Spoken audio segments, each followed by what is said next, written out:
Okay, taking a look at example number 1 here, and actually I'm going to do example number 1 and 2 at the same time, and we're just kind of going to compare them as we go. So that's what's going on here. We're comparing example 1 to example 2. Okay, so first looking at example number 1 here. The first question they're asking me is if this is growth or decay. You can obviously tell that, well, not maybe not. Okay, let me try that again. You could tell that by just looking at the equation, but even if you couldn't tell that by looking right at the equation, you can always plug it into your calculator and get a visual. You can see that that equation is decreasing. It's going in the downward direction. If you had your little guy walking from, left to right, he would be walking down that. So this is an equation that is representing decay. I know that it's representing decay because A, the graph is decreasing, or if I'm looking at that equation here, the base, my 2/3, that multiplying factor, is less than 1. And if I take something and I multiply it by something less than 1, it's going to get smaller. So this is decay because the base of 2/3 is less than 1, making it decrease. Your other way you can explain that is that the graph is decreasing.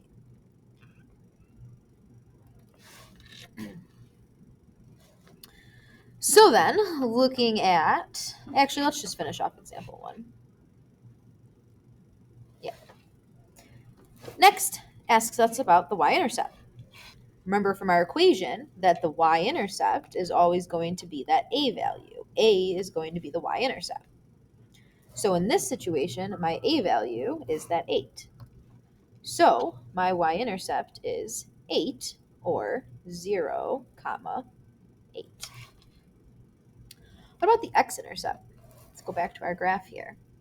So as I can see in this graph, you can see that it's getting really, really, really, really close to that x, but if we go look at the table here, I can keep going down and down and down and down and down and down and down and down and down and down, and as you can see, they're getting smaller and smaller and smaller, but just like we've talked about, it will never actually reach 0. It's going to get really, really close, but never actually hit it exactly. So is there an x-intercept then?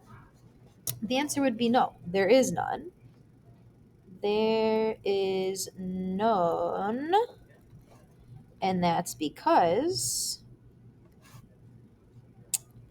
the graph never crosses the x-axis.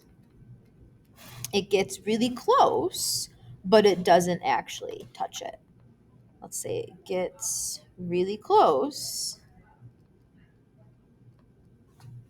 but doesn't actually ever hit it. So, on the flip side, let's look at example 2.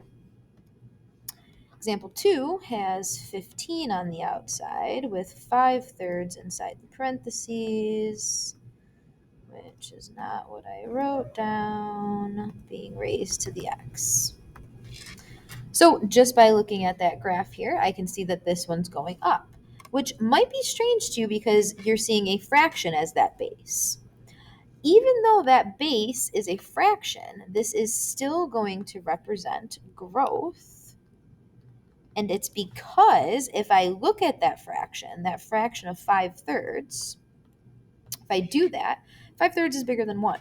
So anything multiplied by something bigger than 1 is going to give me a bigger number.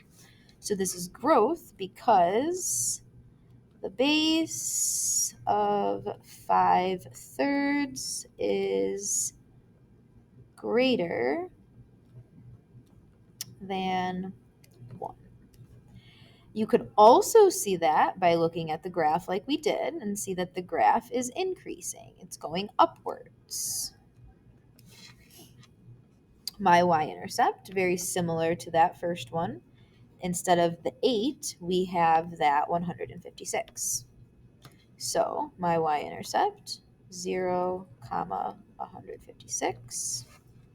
And same thing with that x-intercept. We can double check it just to make sure. We can even like zoom in on it if we really, really wanted to.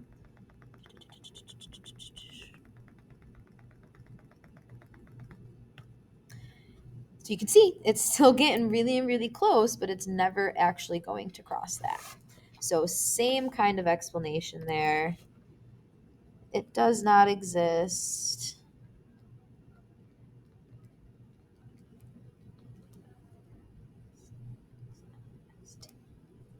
I think that's how you spell exist.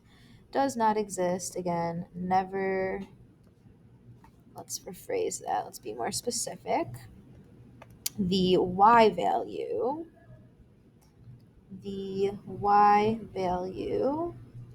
never reaches 0. Same explanation as it never crosses the x-axis, and that's because that y value never reaches 0.